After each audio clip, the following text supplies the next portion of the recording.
Écoutez, les vacances vont se faire comme elles doivent se faire, dans un contexte un peu particulier, c'est le contexte sanitaire. Je crois qu'on ne peut pas quand même être aussi enfant et se dire qu'il faut à tout prix reconstituer la vie comme avant. On a un virus qui est terrible, qui fait des dégâts qui sont terribles. Il y a énormément de décès, malheureusement.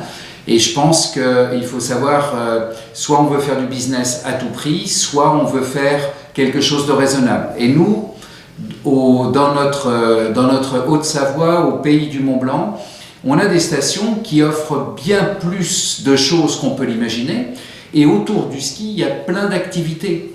Donc la station de Saint-Gervais s'apprête à recevoir ses hôtes, qu'ils soient résidents secondaires, touristes, et leur proposer les activités qu'on pourra faire, qu'on aura le droit de faire, ou que la météo nous permettra de faire. Donc voilà, je crois que ça manque un peu de sérénité, tout ce débat, et je crois qu'aujourd'hui, il faut revenir à l'essentiel, savoir que l'essentiel, c'est la vie. C'est pas forcément de proposer à des gens de prendre des risques, mais au contraire, de leur permettre de faire des activités dans un espace qui est très vaste. La montagne, ça a un vrai avantage, c'est que la distanciation elle est naturelle. Eh bien, on pourra y faire de la raquette, du ski de fond, on pourra prendre le tramway du Mont Blanc, on pourra aller visiter les musées, tout ça en respectant les mesures barrières et ce que l'on nous demande de faire pour essayer d'éradiquer la circulation de ce virus. Et puis bon, moi je voudrais quand même aussi dire une petite chose. Quand Noël est sans neige, on ne se pose pas la question, on propose aux gens de faire autre chose. Là, c'est comme si c'était sans neige. Il faut effectivement bien dire que les stations sont ouvertes, qu'on y vivra dans le respect des mesures sanitaires et des mesures barrières, mais qu'on y aura une activité et on est ravis d'accueillir toutes celles et tous ceux qui viendront, à condition bien sûr qu'ils ne soient pas malades. Mais je pense que ça se passera dans des conditions normales. Je regrette, moi, que le gouvernement a été mal conseillé par quelques-uns qui ont voulu faire croire que les stations de ski étaient toutes sur le modèle des usines à ski du département de la Savoie, par exemple, alors même que dans notre département, on a énormément de petits domaines skiables, de petites stations qui ne méritent pas d'être traitées de la même manière que les grandes stations, les grandes usines à ski où effectivement il y a beaucoup de risques, où effectivement il y a beaucoup de monde, où effectivement il y a une concentration qui, elle, est dangereuse pour la circulation du virus. Alors je crois qu'il faut aussi se souvenir de quelque chose, c'est qu'on est à une époque où il y a des changements climatiques.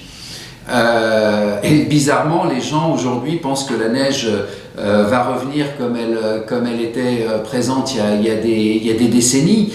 Donc aujourd'hui, une station comme Saint-Gervais, elle a eu l'intelligence depuis 2001, c'est-à-dire depuis 20 ans, de modifier sa politique touristique et de faire une station 4 saisons avec de nombreuses activités. Bien sûr que l'hiver, le ski est au centre de toutes les activités, mais bien sûr aussi que quand on n'a pas la possibilité de faire du ski pour un certain nombre de raisons, qu'elles soient climatiques ou qu'elles soient sanitaires, eh bien on n'est pas dans un désert, on est dans un endroit où il y a d'autres activités sportives et culturelles et où il y a une vraie vie.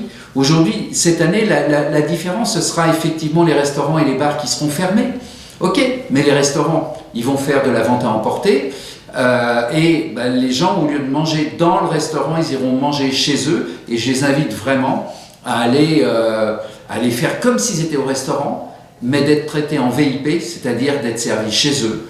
La culture est aussi une des activités qui est une activité majeure maintenant pour les gens qu'on accueille, mais surtout aussi pour les gens qui vivent à Saint-Gervais. Il ne faut pas oublier qu'il ne peut y avoir de vie touristique s'il n'y a pas de vie permanente.